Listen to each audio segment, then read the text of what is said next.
Hi students, welcome back to Focus Academy. आज हम start करने वाले हैं ग्रेड 10th का फर्स्ट फिजिक्स का chapter which is called light. ये चैप्टर एक्चुअली तो बहुत ज़्यादा वास्ट है इन द सेंस कि इसके अंदर बहुत सारे टॉपिक्स हैं। मतलब मेजरली तो हमें क्या पढ़ना है, एक तो रिफ्लेक्शन पढ़ना है और एक रिफ्रैक्शन पढ़ना है। रिफ्लेक्शन के अंदर हम मिरर्स के बारे में पढ़ते हैं, उनके रे डायग्राम स्टडी करते हैं, फिर एक मिरर फॉर्मूला होता है, मैग्निफिकेशन का फॉर्मूला होता है, वो पढ़ते हैं। Then the same goes for refraction as well. Refraction के अंदर एक तो स्नेल्स लॉ होता है, वो हम पढ़ते हैं। उसके बाद हम लेंसेज के थ्रू रिफ्रैक्शन होता कैसे है, रिफ्रैक्शन का मतलब क्या होता है in the first place, lenses के क्या क्या यूजेस होते हैं, ये सब चीज़ें पढ़ते हैं। एट द एंड हम पावर ऑफ लेंस के बारे में पढ़ते हैं। आज की जो क्लास है एक इंट्रोडक्टरी सेक्शन है, तो इसके अंदर मैं बस आपको बताने वाली हूँ लाइट क्या होती है, लाइट का नेचर कैसा होता है, लाइट को कैसा माना जाता है, राइट। तो सबसे पहले तो इस चैप्टर के अंदर हम ये हमें बताया जाता है कि लाइट का एग्जैक्टली नेचर कैसा है। तो कुछ साइंटिस्ट थे, वो ये बोलते थे कि लाइट जो है ना उसका पार्टिकल नेचर होता है। पार्टिकल नेचर का मतलब क्या होता है, that light is composed of small small particles, just like human beings are composed of cells, atoms are composed of electrons and proton. Similarly light बोलते हैं कि ये बहुत छोटे छोटे पार्टिकल से बना है। और कुछ साइंटिस्ट उस स्कूल ऑफ थॉट के हैं जो ये बोलते हैं कि लाइट का जो नेचर है इट इज वेव, मतलब लाइट जो है it exist in wave form. इसका मतलब समझ में आ रहा है ना। ये बोलते हैं कि लाइट में कुछ पार्टिकल्स होते हैं, light is composed of particles and जो ये वाले साइंटिस्ट होते हैं ये बोलते हैं कि लाइट कोई पार्टिकल से नहीं बनी है, लाइट तो इनफैक्ट एक कॉन्टिन्यूअस वेव है। ठीक है, अब ये लोग इन कंक्लूजन्स पे पहुंचे कैसे। This particular thing basically is not in the scope of our syllabus कि मैं आपको समझाऊं कि पार्टिकल नेचर कब दिखता है, वेव कब दिखता है, but just to give you a basic idea. तो जैसे बोलते हैं कि अगर लाइट को एक सरफेस पे बॉम्बार्ड किया जाए तो उस सरफेस के कुछ इलेक्ट्रॉन्स जो हैं वो निकल जाते हैं। तो ये बोला जाता है कि लाइट के अंदर के जो खुद के पार्टिकल्स होते हैं ना, जिनका नाम होता है फोटॉन्स, तो बेसिकली फोटॉन्स आर लाइट के पार्टिकल्स। तो वो फोटॉन्स जो हैं वो इस मेटल सरफेस पे एक्ट करते हैं और इलेक्ट्रॉन्स को रिमूव करवाते हैं। तो ये वाले फिनोमिना से, जिसके अंदर लाइट को जब हमने बॉम्बार्ड किया और इलेक्ट्रॉन्स रिमूव हो गए सरफेस से, तो हम क्या अज्यूम करते हैं कि अच्छा लाइट यहाँ पे पार्टिकल नेचर एग्जिबिट करते हैं। However there are some other phenomena, for example diffraction of light. Diffraction का क्या मतलब होता है, अगर लाइट के रास्ते में कोई भी ओपेक ऑब्जेक्ट आ जाए, ओपेक यानी कि जिसके आर पार लाइट नहीं जा सकती है, तो इन दैट केस लाइट क्या करती है, खुद को बेंड कर ले। मतलब अगर ये लाइट है तो ये खुद को बेंड कर लेती है and then it moves in the same direction afterwards. इस प्रोसेस को बोलते हैं डिफ्रैक्शन। तो बोलते हैं कि ये तभी हो पाएगा जब तभी एक्सप्लेन कर पाएंगे जब हम ये मान लेंगे कि जो लाइट है वो वेव नेचर एग्जिबिट करता है। तो लास्टली अब साइंटिस्ट ने बोला भाई ये जो पार्टिकल नेचर वाली बात है ये भी सही है और जो वेव नेचर वाली बात है ये भी सही है। तो एक काम करते हैं, हम instead of categorising light as either of these, हम बोलते हैं कि ये दोनों है, मतलब it exist at both, it exhibits both the nature. तो हम बोल देते हैं कि जो लाइट है उसका डुअल नेचर होता है। और कौन सा है उसके डुअल नेचर में, क्या क्या आता है, एक तो वो पार्टिकल नेचर की है और वो वेव नेचर की है। ठीक है, मैंने जितना सिंपल तरीके से हो सका आपको समझाने का कोशिश करा ये वाला पॉइंट। ये 11th ग्रेड की केमिस्ट्री में आपको ज़्यादा अच्छे से डीपली समझाया जाएगा। फर्स्ट 2-3 चैप्टर्स में ही आपको समझ में आ जाएगा कि एग्जैक्टली लाइट कैसे पार्टिकल नेचर में एग्जिस्ट करती है और कैसे वेव नेचर में एग्जिस्ट करती है। ठीक है, बट अभी के लिए इतना काफ़ी है। अब हम आगे बढ़ जाते हैं। अब समझते हैं कि how do we see objects, हम चीज़ों को देखते कैसे हैं। हम चीज़ों को तब देखते हैं जब लाइट जो है उनके ऊपर पड़ती है and it bounces of from that. मान लो ये कोई चीज है, मान लो इसके ऊपर लाइट पड़ी और इससे बाउंस ऑफ करी। तो ये जो बाउंस ऑफ करी है ना लाइट, ये हमारी आंखों में, मतलब जो भी व्यूअर है उसकी आंखों में पड़ती है और हमें ये ऑब्जेक्ट दिखने लगता है। तो डायरेक्टली जो आने वाली रेज होती है, पहली बात तो उनको क्या बोलते हैं, हम इंसिडेंट रेज बोलते हैं। Incident rays are also known as incoming rays, मतलब जो आती हैं टुवर्ड्स द सरफेस।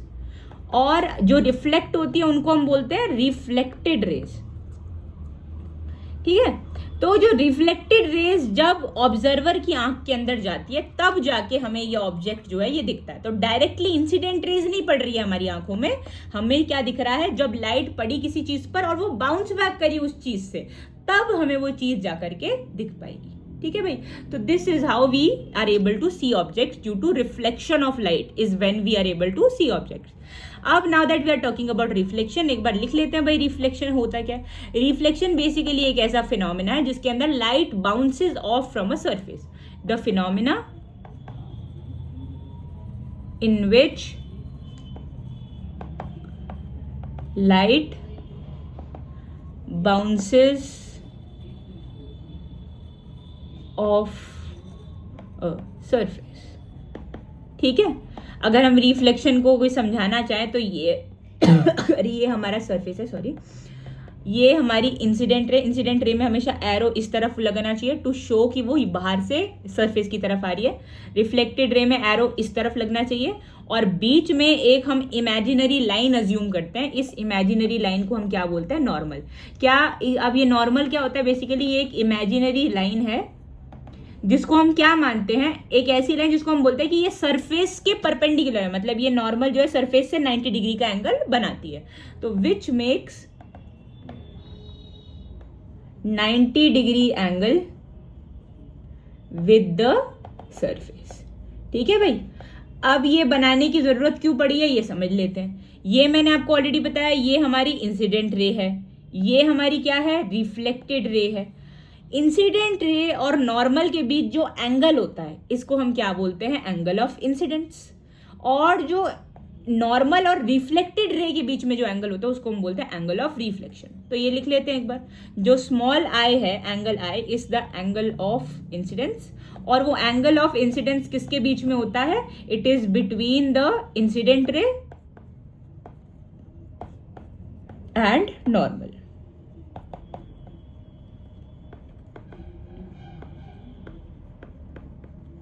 और अगर हम बात करें एंगल आर की, which is angle of reflection, तो angle of reflection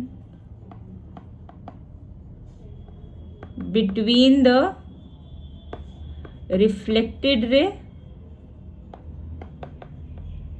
and normal.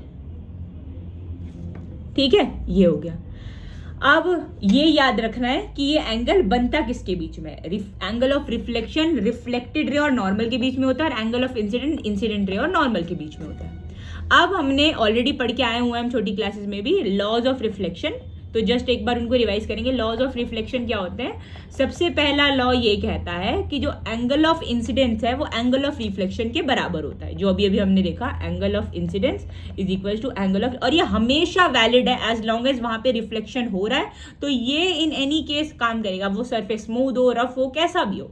ठीक है, तो ये कह रहा है कि ये एंगल और ये एंगल हमेशा एक दूसरे के क्या होते हैं? बराबर होते हैं। आगे बढ़ जाते हैं। सेकेंड स्टेटमेंट ये है कि जो इंसिडेंट रे होती है, रिफ्लेक्टेड रे होती है एंड जो नॉर्मल होता है, ये सारे के सारे सेम प्लेन में लाई करते हैं, लाई इन द सेम प्लेन। मतलब अगर आप इनको 3D में इमेजिन करोगे तो मान लो अगर ये मेरी इंसिडेंट रे है, ये मेरी रिफ्लेक्टेड रे है, तो नॉर्मल ये बीच में होगी। नॉर्मल ऐसे नहीं हो सकती, क्योंकि ऐसे हो गई तो सामने वाली प्लेन में चली जाएगी। बट मैंने क्या बोला कि सेम प्लेन में, मतलब एक ही स्पेस में होनी चाहिए, 2D में होना चाहिए।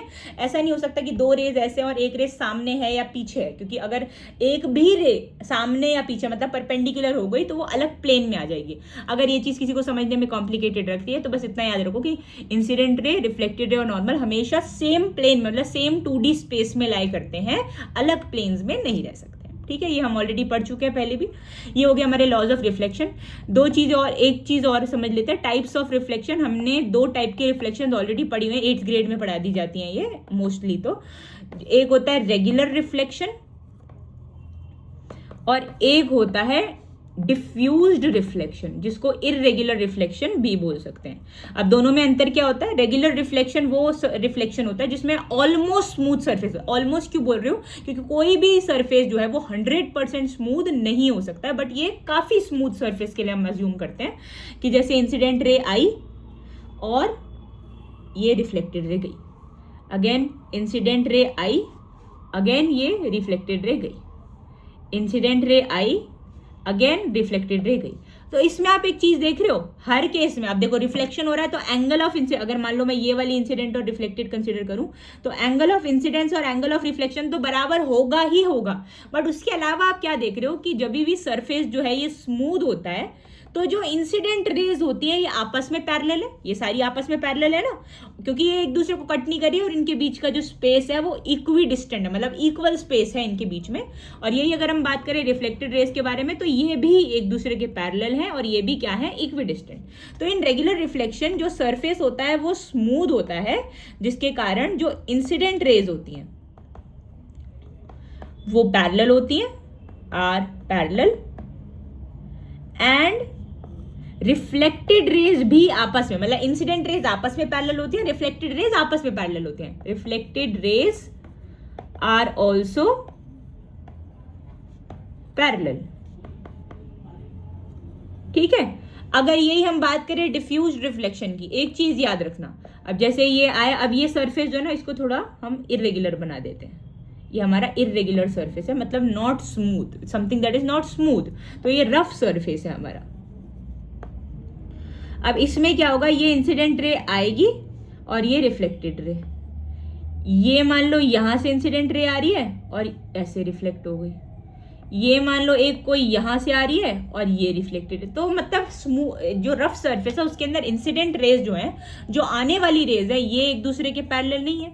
Incident rays are not parallel to each other, and the same goes for reflected rays, ये भी आपस में पैरेलल नहीं, are not parallel to each other. और सिमिलरली ये जो रिफ्लेक्टेड रेज हैं, आर हैं, ये भी not parallel to each other, समझे। तो अब ना इंसिडेंट रेज पैरेलल है एक दूसरे के, ना रिफ्लेक्टेड रेज पैरेलल है एक दूसरे के, तो इस केस में हम क्या बोल देते हैं कि ये जो रिफ्लेक्शन है डिफ्यूज्ड है। अब एक इंपॉर्टेंट सवाल, क्या इस डिफ्यूज रिफ्लेक्शन के अंदर एंगल ऑफ इंसिडेंस और एंगल ऑफ रिफ्लेक्शन को हम बराबर मानेंगे या नहीं मानेंगे? उसका आंसर है यस, मानेंगे, क्योंकि रिफ्लेक्शन होना चाहिए। अब सरफेस कुछ भी हो, स्मूथ हो, रफ हो, बहुत ज्यादा रफ हो, कुछ भी हो, एंगल ऑफ इंसिडेंस और एंगल ऑफ रिफ्लेक्शन हमेशा बराबर रहेंगे इन एनी सिनेरियो, ठीक है। तो फॉर अगर हम एक रे को माने, जैसे ये इंसिडेंट अगर मैं ली तो यहाँ पे अगर मैं चेक करूंगी तो एंगल ऑफ इंसिडेंस और एंगल ऑफ रिफ्लेक्शन बराबर होगा, but the only difference is कि यहाँ पे एक तो सरफेस रफ नहीं है, स्मूथ नहीं है, और प्लस जो इंसिडेंट रेज आपस में पैरेलल नहीं है और रिफ्लेक्टेड रेज आपस में पैरेलल नहीं है। तो ये बात हो गई दो टाइप के रिफ्लेक्शन की। अब हम और आगे बढ़ जाते हैं। अब अगर हम बात करें प्लेन मिरर के बारे में, तो प्लेन मिरर क्या होता है? एक ऐसा मिरर होता है जिसके थ्रू हम अपनी इमेज को इजीली देख पाते हैं, जो हम घरों में यूज करते हैं, है ना। प्लेन मिरर के द्वारा बनने वाली इमेज के कुछ कैरेक्टरिस्टिक्स होते हैं। तो characteristics of image formed by plane mirror एक बार पढ़ लेते हैं। अब जो प्लेन मिरर होता है ना, इसके अंदर सबसे पहले तो जो इमेज होती है वो सेम साइज की बनती है। तो इमेज का साइज एंड ऑब्जेक्ट का साइज क्या होता है? सेम होता है। उसके अलावा distance of the image from the mirror is equal to the distance of object from the mirror. मतलब अगर मान लो ये मेरा मिरर है, यहाँ पे ऑब्जेक्ट खड़ा हुआ है, ये 5 सेंटीमीटर की दूरी पे है, तो जो इसकी जो इसकी इमेज है it will B obviously form behind the mirror, तो ये भी 5 सेंटीमीटर की दूरी पे होगी। तो ये इमेज है, तो ये जो इमेज बनेगी it will be as far from the mirror as the object is in front of it. जिसको हम अगर इजियर वर्ड्स में लिखना चाहे तो ये लिख सकते हैं कि the distance of object from the mirror is equal to the distance of image from the mirror. Of course image जो है वो पीछे बन रही है, तो ये behind the mirror की बात हो रही है, और ये जो ऑब्जेक्ट है वो ऑब्वियसली मिरर के आगे खड़ा हुआ, तो ये फ्रंट ऑफ द मिरर की बात हो रही है। आगे बढ़ जाते हैं। एक चीज और हमें पता है कि जो इमेज है ये वर्चुअल एंड इरेक्ट होती है। वर्चुअल एंड इरेक्ट समझ लेते क्या होता है। इरेक्ट का मतलब अपराइट, मतलब सीधी इमेज। अगर मैं ऐसे खड़ी हूं तो मैं ऐसे ही दिखूंगी, उल्टी नहीं दिखने वाली हूं उसके अंदर। तो इरेक्ट यानी कि अपराइट इमेज बनती है। और दूसरी चीज, वर्चुअल इमेज कौन सी इमेज होती है? Virtual image is a kind of an image which can not be obtained on a screen. मतलब आप मिरर में अपने आप को देख रहे हो, जैसे ही आप वहां से हटे आपकी इमेज भी हट गई, तो आप उस इमेज को, अपनी इमेज को स्क्रीन पे नहीं ले सकते हो। वो इमेज सिर्फ आपको मिरर के अंदर ही, मिरर के पीछे ही बन रही है और वहीं से देख सकते हो आप। तो something that can not be obtained on a screen, उसे हम क्या बोलते हैं? वर्चुअल इमेज बोलते हैं। Can not be obtained on a screen। एक और चीज होती है जिसे हम बोलते हैं लेटरल इन्वर्जन। लेटरल इन्वर्जन एक बहुत इंपॉर्टेंट फिनोमिना है जो सिर्फ प्लेन मिरर्स में होता है। लेटरल इन्वर्जन का मतलब क्या होता है? ये आपने बहुत बार, जो हम सिमेट्री पैटर्न्स वगैरह वाले चैप्टर पढ़ते हैं उसके अंदर भी बोलते हैं कि ये मान लो ये मैंने ए लिखा, अब इसका मिरर इमेज बनाओ, या मान लो मैंने डब्ल्यू लिखा, इसका मिरर इमेज बनाओ। तो कैसे बनाएंगे? अब अगर मेरे को इसका मिरर इमेज बनाना है तो मैं क्या करूंगी? यहां ऐसे बनाना। अब ए की तो सेम ही दिखेगी बिल्कुल इमेज, एक्सक्यूज मी।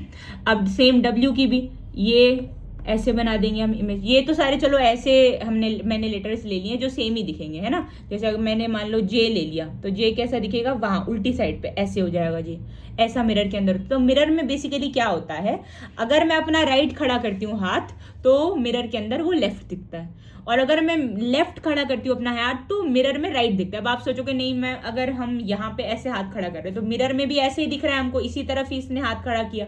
तो इसका क्या मतलब है? बेसिकली आप अपने पर्सपेक्टिव से सोच रहे हो, तो आपका ये क्या है? लेफ्ट है, ठीक है, और ये आपका राइट है। अगर आप मिरर की तरफ घूम जाओ तो देन आपका ये राइट ये हो जाएगा, राइट, और लेफ्ट क्या हो जाएगा? यहाँ पे उल्टी साइड पे आ जाएगा, मतलब इस साइड पे आ जाएगा, बट मिरर तो इसको यहीं पे दिखा रहा है। इसको बोलते हैं लेटरल इन्वर्जन, जब right appears left and left appears right. तो इस फिनोमिना को क्या बोलते हैं? Lateral inversion. राइट जो है वो लेफ्ट दिखता है और जो लेफ्ट है वो राइट दिखता है। इस फिनोमिना को अपन बोलते हैं कि लेटरली इन्वर्टेड इमेज बनाता है। मतलब जैसे हमने जे लिया तो अभी यहाँ पे इसका ये वाला पार्ट इधर था और वहां पे जाके उल्टा हो गया, ठीक है भाई। तो ये हो गया। तो ये थे प्लेन मिरर की कुछ प्रॉपर्टीज। अब ये तो बहुत ही बेसिक, ये मोर और लेस अभी तक हमने जितना पढ़ा है वो आप ऑलरेडी पढ़ चुके हो। अब हमारा टॉपिक स्टार्ट होगा स्फेरिकल मिरर्स। इसको हम पूरी तरीके से कवर करने वाले हैं नेक्स्ट क्लास में, बट मैं अभी बस एक इंट्रो दे रही हूँ कि स्फेरिकल मिरर्स होते क्या है। स्फेरिकल मिरर्स मतलब, अगर मान लो मैं एक अज्यूम करूँ कि हमारे पास एक ग्लास का एक स्फीयर है और मैं उसका एक पार्ट काट लूँ, तो ये this part will serve as a mirror. और अगर मैं सिमिलरली एक और पार्ट काट लूं, मान लो अब मैं इसको ऐसे प्लेस करूं, ये मतलब एक जो बल्ज आउट करने वाला पार्ट है वो मैंने ऐसे प्लेस कर दिया, और एक इनवर्डली कर्व्ड जो पार्ट है वो मैंने ऐसे रख दिया। तो ये दोनों भी अब क्या करेंगे? एज मिरर्स काम करेंगे। बट कब काम करेंगे? अगर देखो, पहली बात तो एक ग्लास है, ग्लास तो लाइट को आर पार जाने देगा, तो हम क्या करते हैं, इसका एक सरफेस को खाली छोड़ देते हैं और उसके ऑपोजिट सरफेस को पॉलिश करते हैं। तो अब मान लो मैंने इस मिरर का ये वाला सरफेस को कुछ नहीं किया और पीछे वाले सरफेस को मैंने पॉलिश कर दिया। This is how we show कि a mirror has been polish from one side. तो अब क्या होगा? मतलब लाइट रेस कहाँ से रिफ्लेक्ट होंगी? इसके ये अंदर वाले, जो अंदर की तरफ घुस रहा है पार्ट, उस वाले पार्ट से लाइट रेस रिफ्लेक्ट होंगे, क्योंकि आगे वाला पार्ट तो पॉलिश कर दिया, वहां तक तो लाइट अब पहुंच ही नहीं सकती क्योंकि वो ओपेक हो चुका है। सिमिलरली अगर मैं बात करूं इस मिरर की, तो इसके अंदर देख रहे हो ये बाहर की तरफ निकला हुआ है और ये अंदर की तरफ था। ये जो हमने ये वाला बनाया ये ऐसे है, और जो ये दूसरा वाला बनाया वो ऐसे है, मतलब बाहर की तरफ निकला हुआ ये वाला पार्ट है। तो अब अगर मैं इस वाले मिरर का, मतलब ये वाले मिरर का अंदर का पार्ट पॉलिश कर दूं, तो ये क्या हो जाएगा? एक तरफ से ओपेक हो गया। मतलब अब ये मिरर कहाँ से रिफ्लेक्ट करने वाला है? बाहर वाली साइड से रिफ्लेक्ट करेगा। और ये वाला कहाँ से रिफ्लेक्ट करने वाला है? अंदर वाली साइड से, क्योंकि अंदर जो साइड पॉलिश नहीं है वहां से रिफ्लेक्शन होगा। अगर कोई आपको बना के दे, ये मिरर बनाया और मैंने इसको यहां से पॉलिश कर दिया, सोचो, तो अगर ये कोई बोले कि बताओ ये कैसा मिरर है, तो एक तो सबसे पहले ये क्या है? इनवर्डली कर्व्ड मिरर है। ऐसा मिरर जो अंदर की तरफ केव बनाता है, मतलब ये केव बन रहा है ना अंदर से, इसको हम बोलते हैं कॉनकेव मिरर, ठीक है। और ऐसा मिरर, अब इसका ऑपोजिट वाला, अब मान लो मैंने ऐसे ले लिया और इसको अंदर से पॉलिश कर दिया, तो अब यानी कि ये इसका बाहर वाला जो बाहर बल्ज आउट कर रहा है, ये कौन सा सरफेस है? बल्जिंग आउट, ये सरफेस जो है बल्ज आउट कर रहा है। तो इस मिरर को मैं क्या बोलती हूँ, कॉन्वेक्स मिरर। कॉन्वेक्स मिरर बाहर की तरफ बल्ज आउट कर रहा होता है, और कॉनकेव मिरर क्या करता है, वो अंदर की तरफ, मतलब ये वाला पार्ट अगर रिफ्लेक्ट कर रहा है तो वो कॉनकेव है, और अगर ये वाले पार्ट पे लाइट आ रही है और यहां से रिफ्लेक्शन हो रहा है तो वो कॉन्वेक्स है। आई होप ये समझ में आ गया होगा। एक इंपॉर्टेंट बात इनके बारे में और क्या है, जो कॉनकेव मिरर होती है, अच्छा इसको समझने के लिए आप एक स्पून का यूज कर सकते हो। स्पून के जिस पार्ट से हम खाते हैं वो अंदर की तरफ ऐसे थोड़ा स्कूप्ड अप होता है, तो जो अंदर की तरफ स्कूप्ड अप है जिससे आप खाते हो वो कॉनकेव मिरर है, और जो बाहर की तरफ बल्ज आउट करता है वो क्या है, कॉन्वेक्स मिरर है। अब जो कॉनकेव मिरर है उसके बारे में एक इंटरेस्टिंग बात ये है कि ये जो कॉनकेव मिरर है इसके अंदर यहाँ पे ऐसे लाइट आती है, और ये हमेशा चाहता है कि लाइट की रेज एक तरफ आके मिल जाए, मतलब एक पॉइंट पे मिले। ऐसे नेचर को बोलते हैं कन्वर्जिंग नेचर। मतलब जो कॉनकेव मिरर है ना, वो चाहता है कि अगर दो रेज आ रही है तो वो आपस में मीट कर जाए, और जो कॉन्वेक्स होता है ना वो इसका ऑपोजिट होता है। ये हमारा कॉन्वेक्स है, ये क्या चाहता है, अगर इसके ऊपर ऐसे रे आएगी ना तो ये उसको ऐसे भेज देगा, अगर ऐसे रे आएगी ना तो उसको ऐसे भेज देगा। मतलब ये कन्वर्ज नहीं करवा रहा है रेस को, ये डाइवर्ज मतलब दूर दूर लेके जाना। और कन्वर्ज का मतलब जैसे मान लो मैंने ये दो रेज लाई, एक ये रे लाई मैंने, इंसिडेंट रे ये, और एक ये, तो ये क्या करेगा, कॉनकेव लेंस इनको, कॉनकेव मिरर सॉरी, एक जगह पे मीट करवाने की कोशिश करेगा और मीट करवाएगा। इस नेचर को बोलते हैं कन्वर्जिंग नेचर, मतलब एक पॉइंट पे मीट करवाने का नेचर। और जो ये कॉन्वेक्स मिरर है मेरा, अब और ऑल्सो जब आप कभी भी मिरर को बना रहे हो तो उसका डायग्राम बनाना और उसमें पॉलिश करा हुआ सरफेस दिखाना बहुत जरूरी है, क्योंकि अगर मैं सिर्फ ये बना दूं तो इससे तो मेरे को कोई इन्फॉर्मेशन ही नहीं पता ना, इसमें से ये सरफेस भी रिफ्लेक्ट कर सकता है और ये सरफेस भी रिफ्लेक्ट कर सकता है, तो मुझे क्या पता ये कौन सा मिरर की तरह एक्ट करने वाला है, unless I polish one of its surfaces. तो बेसिकली दोनों ही सेम स्फीयर का पार्ट है। अगर मैं उल्टी साइड मतलब अगर मैं एक साइड पॉलिश कर दूं तो दूसरा टाइप का मिरर बन जाएगा, और अगर मैंने एक दूसरी वाली साइड पॉलिश करी तो वो कोई और टाइप का मिरर बन जाएगा। समझ गए? हाँ, तो ये कॉन्वेक्स के बारे में मैंने आपको क्या बताया कि ये डाइवर्जिंग नेचर का है, डाइवर्जिंग मिरर है। ठीक है, तो आज की क्लास के लिए हम इतना ही पढ़ेंगे। मैंने आपको बताया प्लेन मिरर के इमेज के फॉर्मेशन के क्या कैरेक्टरिस्टिक्स होते हैं, स्फेरिकल मिरर्स कैसे होते हैं, उनके एक आध बातें बताइए। इसके बारे में अभी हम बहुत सारे और डिफरेंसेस पढ़ेंगे, बट वो तब जब हम इनके इमेज फॉर्मेशन के बारे में समझ में आ जाएगा, जो हम अगली क्लास में पढ़ेंगे। Till then bye bye.